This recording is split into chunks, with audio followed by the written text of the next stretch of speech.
The year is 33 of the Common Era. A Jewish preacher named Yeshua of Nazareth is brought before the Roman governor of Judea, Pontius Pilate. In our timeline, Pilate signs the order.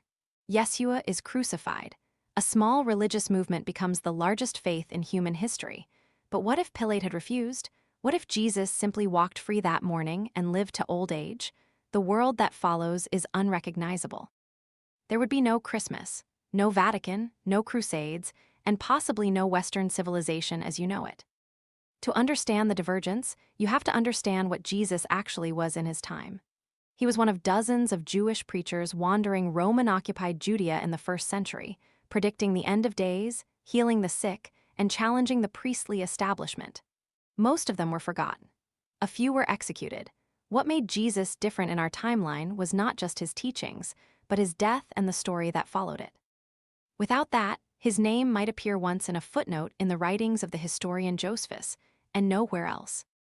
In this alternate timeline, Pilate listens to the charges.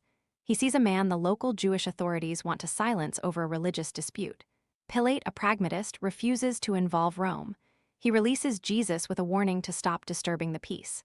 Jesus returns to Galilee. He preaches for another 30 years.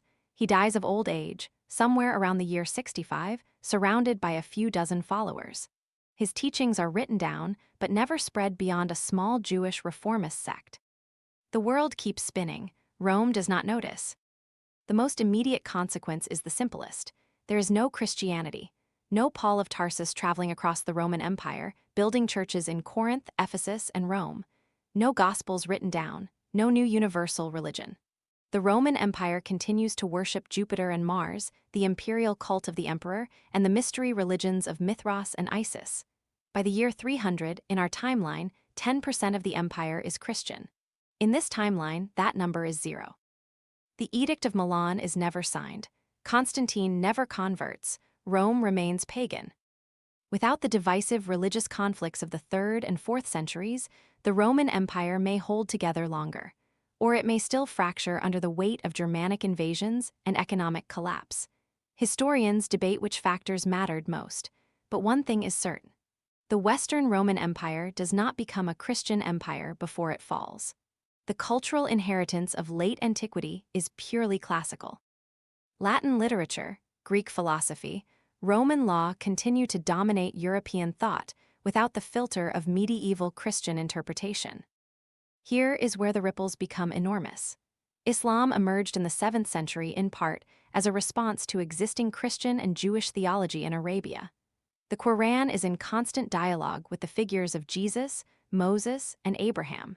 Without Christianity providing that theological framework, the message Muhammad preaches in 622 of the Common Era is fundamentally different. Possibly, no recognizable Islam emerges at all. Arabia remains a patchwork of polytheistic tribal religions. The vast Islamic conquests of the 7th and 8th centuries never happen. Spain stays Roman. North Africa stays Roman. Persia keeps its own ancient Zoroastrian faith. By the year 1000, Europe looks unrecognizable. There are no Gothic cathedrals dominating every skyline. There are no monasteries preserving ancient texts in Latin. There is no pope in Rome, no Holy Roman Emperor crowned by him. Knowledge is scattered. Some Roman institutions survive. Some collapse. Local pagan and folk religions persist in Northern Europe. The Vikings still raid, but they are not raiding Christian monasteries because there are none. There are no Crusades. The cities of Antioch, Constantinople, and Jerusalem remain part of a continuous late Roman world for centuries longer. For the Jewish people, the changes are profound. Without Christianity, there is no centuries-long tradition of Christian antisemitism. No blood libels, no expulsions from medieval Spain or England, no ghettos, no pogroms in the name of a martyred Messiah. The Jewish diaspora is still a diaspora because the Romans still destroy the Second Temple in 70 of the Common Era. But the relationship between Jews and the surrounding cultures is fundamentally different. There is no Holocaust, in part because the cultural and religious foundations that produced centuries of European antisemitism never form. The scientific revolution in our timeline grew out of a deeply Christian Europe.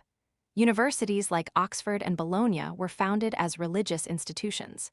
Many of the greatest scientists, including Newton and Mendel, were religious men working within a Christian intellectual framework. In this alternate timeline, science still emerges because human curiosity is universal.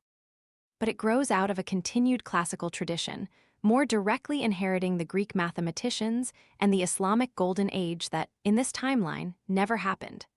Knowledge develops faster in some areas, slower in others.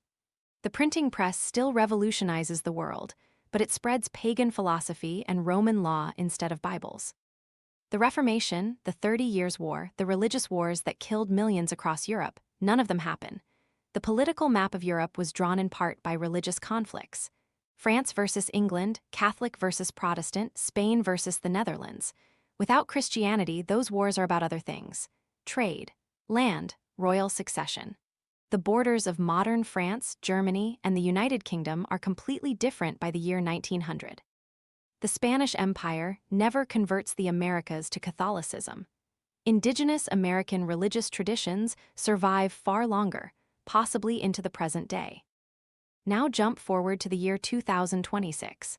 This world has no Christmas, no Easter, no concept of a 7-day week with a Sabbath at one end. The calendar is different because there is no year zero linked to the birth of a particular preacher. Western nations may not even use Latin script because the spread of the Latin alphabet was tied to the spread of Christian missionaries. Global English may not exist.